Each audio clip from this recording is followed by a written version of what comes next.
Hello. Don't be frightened. Please, don't be frightened. I know you must be very confused right now. I know that if I were among the living and I saw one of the dead, I would be frightened. Yes, even dead animals roam these halls. It's all right. You're not crazy. You have not gone mad. You must understand that. Yes. Why, my name is Ariel.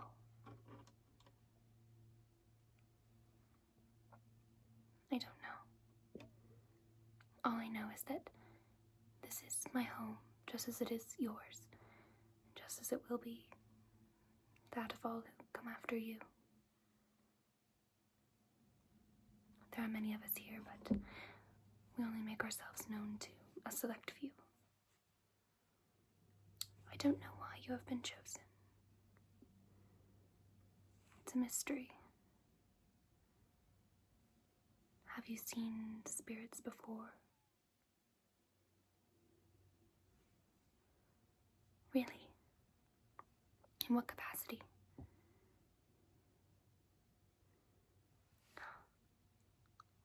That's horrifying. No, I'm not vengeful. I'm not. I swear on my mother's grave. I could swear on my grave too, yes. Good. You're making jokes. You seem to be relaxing. When did you have this terrible vision? Oh my.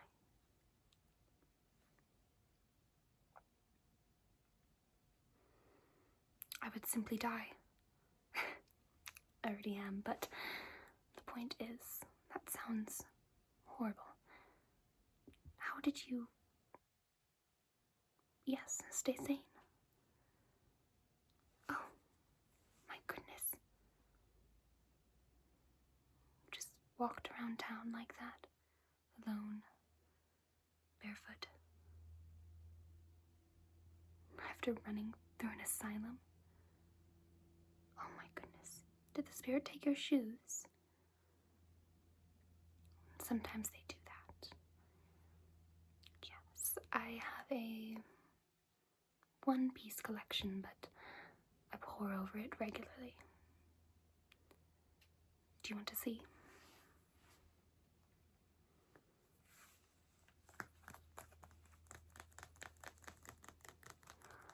Oh, I do adore this shoe.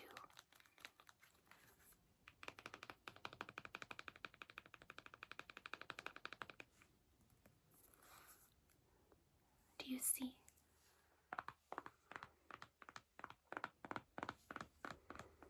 I don't know whose it is. Is it yours?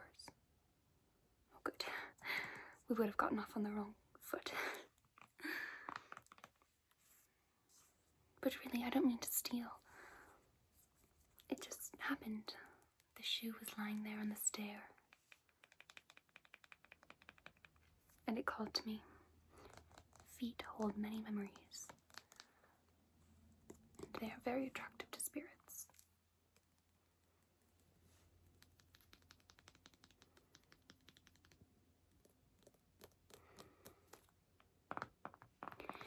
This could have been the shoe of the woman who was living here 50 years ago. Annalise was her name.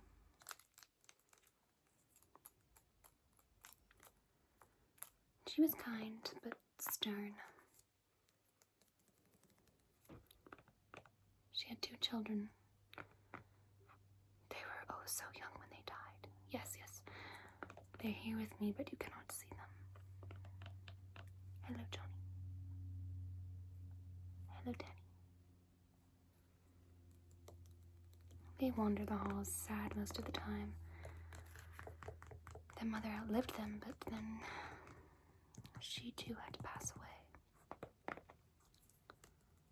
For some strange reason, she didn't end up here. think it's because this is not her true home. Her heart was elsewhere.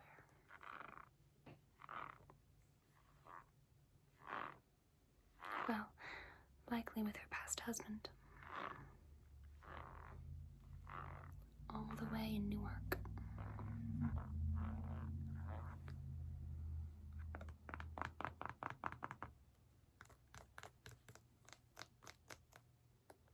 She must be there now.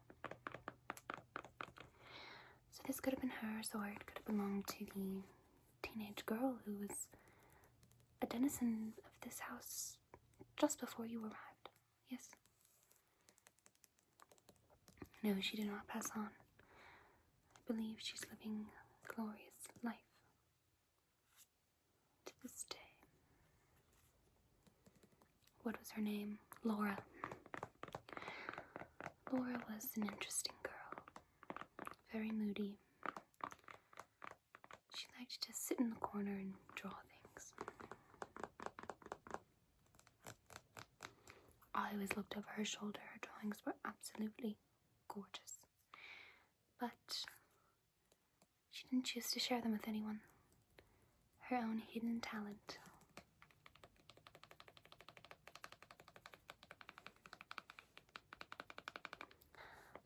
I do hope she's become a fully fledged artist by now. Selling her wares in the market or opening her own gallery. That would be wonderful. But please, go on. This vengeful spirit with a bloodied face stole your shoes as you ran from him through an asylum. Knocking over old creaky wheelchairs and moldy screens. And the blood on this spirit's face. Was it his own? Yes, there are such things as murderers in this terrible world. Sometimes people even murder pets. My cat.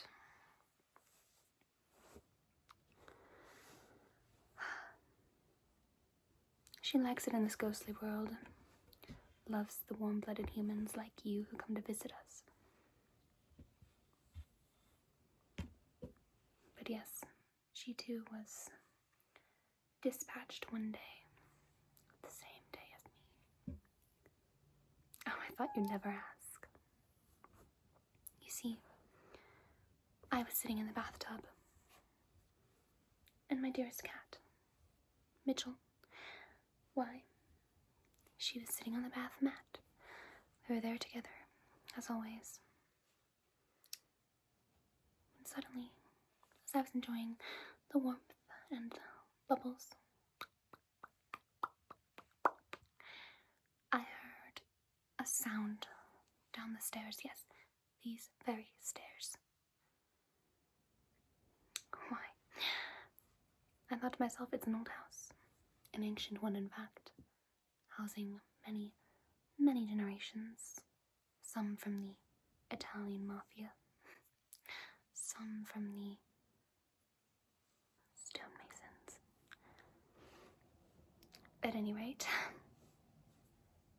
I thought the house must just be creaking, as old houses do. So I reclined in the tub, stuck out a hand to pet my cat, and then I heard it again. A strange creak.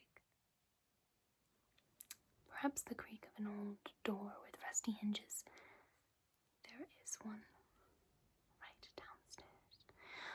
Or perhaps just the creak of old rafters expanding in the cold. Now, do not think me naive, do not think me stupid. But sometimes people just wrap themselves in an illusion of safety and comfort. Well, that's what I did. I continued with my bath. No more sounds were heard. I got up and I went to fill my vase of flowers with fresh water. You see, us spirits, we have small tokens from the night of our death. This is one of them.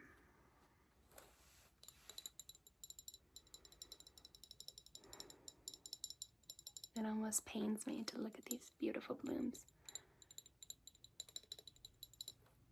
Now that I know what exactly was in store for me.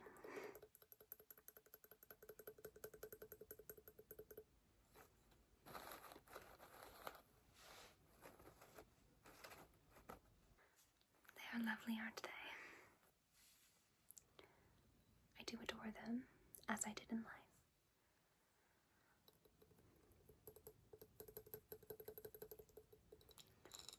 Purple, blue, soft butter yellow, and white.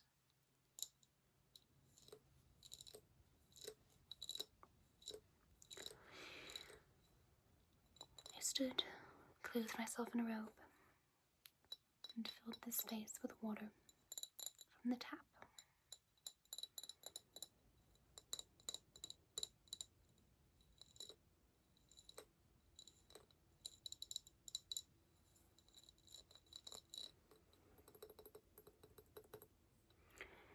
Before I turned the knob, the water was swirling down the drain in the basin, and I watched it for a moment, wondering what it would be like to be a small water particle, turning round and round, spiraling to my eventual demise. Well, that thought soon passed. I grabbed my cat and we went into the living room to have a cup of coffee. This is another token from my last day alive.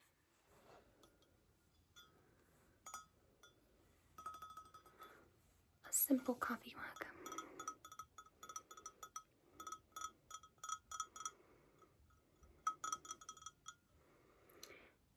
Dearest Mitchell and I had our evening cup. She with her saucer of milk, me with my mug of coffee. Yes, I never did get stimulated by coffee. It was always a calming effect. The taste, the warmth.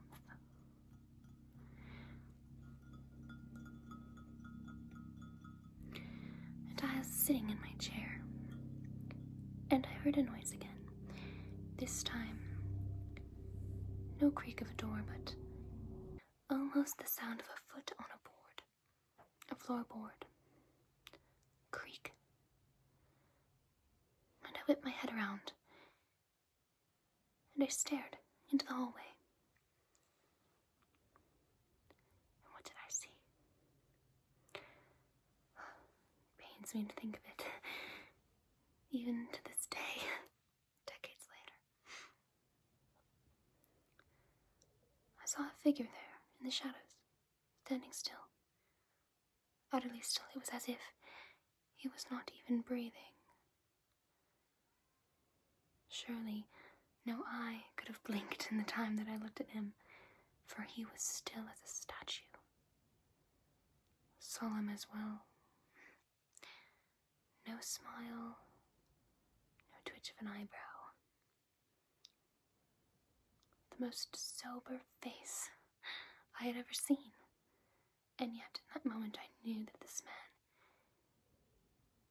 man was on a mission. A mission to take my life. So I looked round the living room and reached for whatever I could grab to defend myself, and the first thing my hand landed on was this tiny, puny model ship.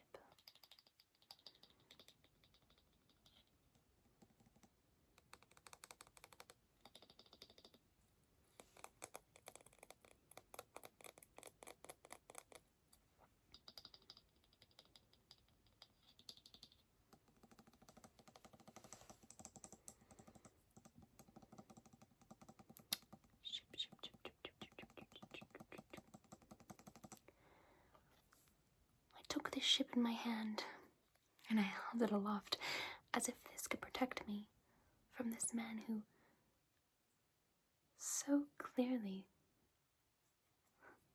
had practiced every moment of this night. This man who would never slip up, never make a mistake. Faults lie with those of us who aren't committed to our activities. I had never seen a more committed face. From the shadows, a glimmer. He was drawing a long knife.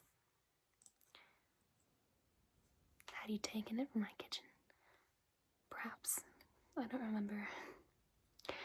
In that moment, all I felt was a paralyzing fear, so intense that all I could do was sit there in the left seat. My cat had scurried away, but I could not run. I could not make a noise. I could not scream. I held this. This thing. It makes me laugh now. Some days I cry. To think that I thought this could be my savior, my protector. Against a 12-inch blade, sharpened to perfection.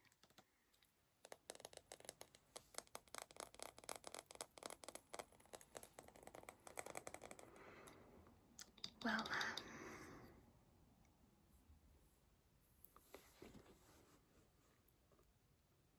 as I sat there, I began to relive the events of my life.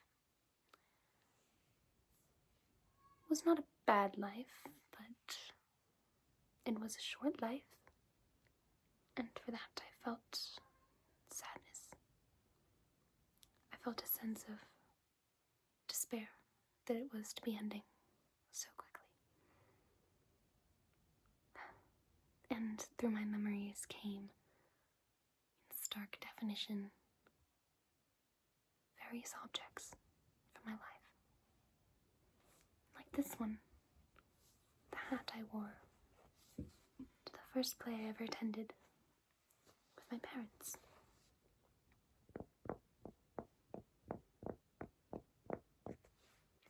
My mother bought this for me.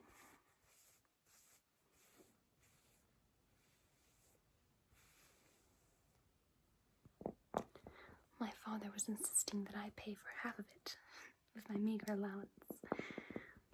But my mother, she gave in, saw my eyes, and decided that it would come from her wallet. How I love my mother.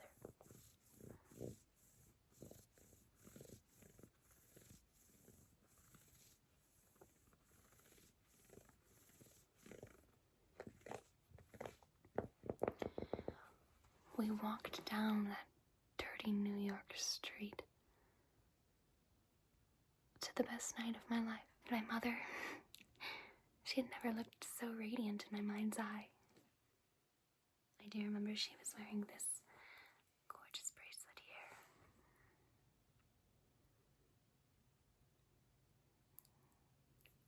here. It was so shiny, and I was almost jealous as a young girl that she got to wear it and not I.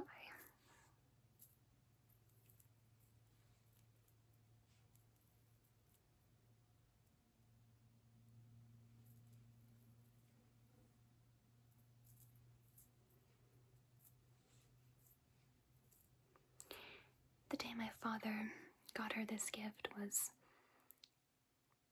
a wonderful day. She was so happy. They loved each other so. They love each other so. I wish I could walk beyond the confines of this house and see them. Or somehow signal to them that I'm here. while my body is dead, my soul is very much alive.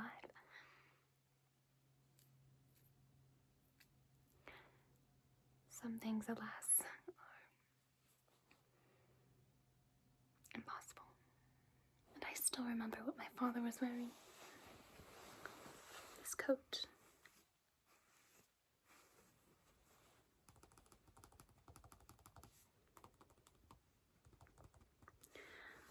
The buttons shining in the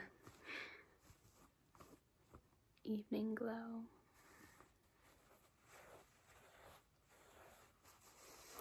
He did love this coat. He wore this coat to my funeral, weeping all the while.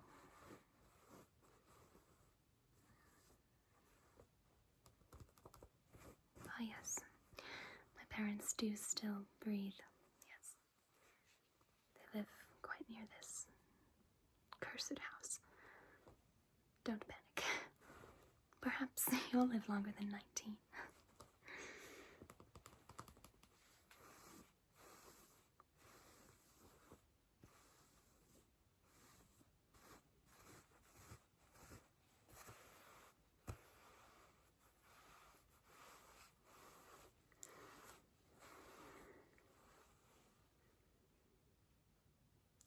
That was a truly magical evening. I had never seen anything like that first play. I believe it was Rhinoceros, Eugene Ionesco. Quite an adult play for my ardently anti-fascist parents to take me to, but I am an ardent anti-fascist myself. Perhaps that's why that man was sent to kill me. Yes, that play, it's absurdist. You catch my drift. Absurdism. Understanding that the things people do are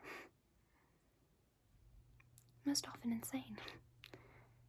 And sometimes humans themselves shouldn't be taken quite so seriously. It's also terrifying knowing how small we are in the grand scheme of things, but let's leave that in the past.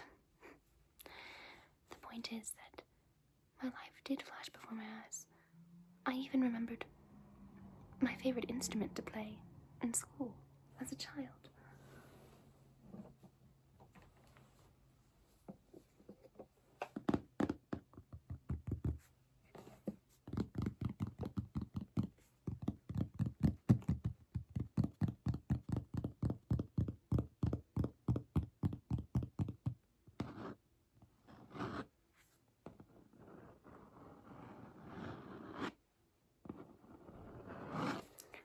This is an absolutely lovely clarinet. It's an Yvette.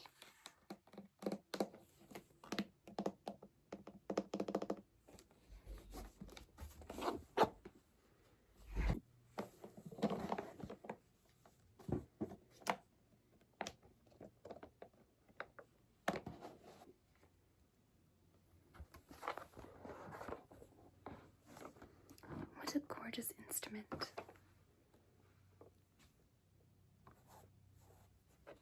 And the red felt. Just beautiful. I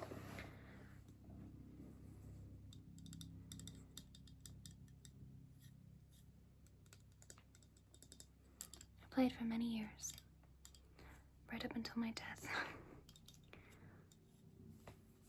You can see the Yvette inscription here.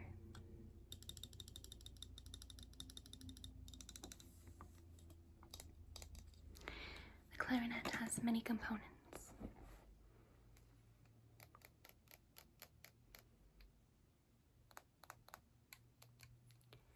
Each deeply important to the integrity of the instrument as a whole.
from Paris, a place I always dreamed of visiting. I dreamed of it so often, in fact, that my father, well, he traveled there once on business. And he got me this. The dearest model of the Eiffel Tower.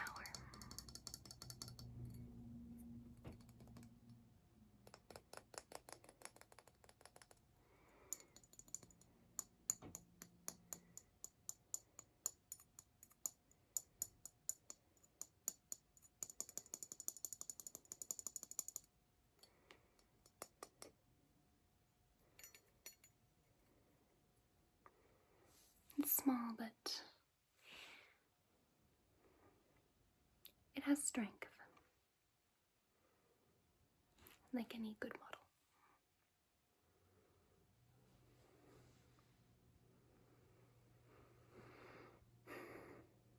You see, it was a hard 3 or 4 seconds to relive your life in this manner, knowing that it's about to end.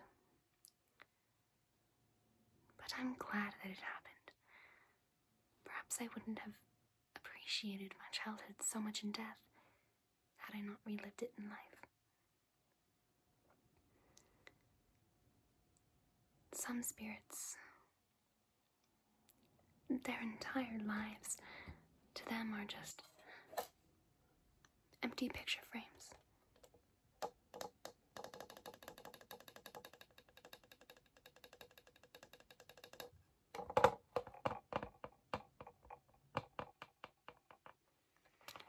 Yes, I do have one, but it's quite small, as you can see.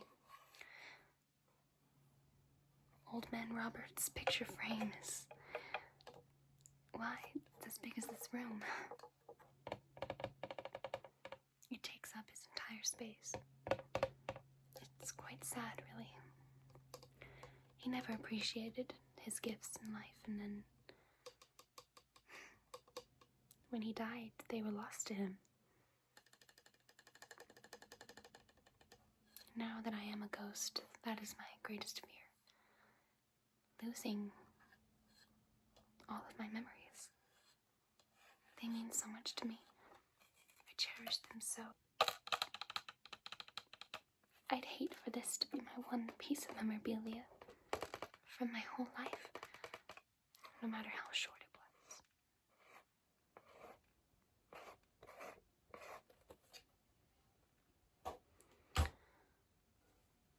On that fateful night, when I was stabbed 47 times, why, I couldn't feel anything. Not after the first one. My body was in shock. And that's the lesson. Sometimes, when you get stabbed 47 times, you stiffen up. And you put a shield over yourself. Instinctively or consciously. And you realize that you can go on. You can make it to whatever end there is.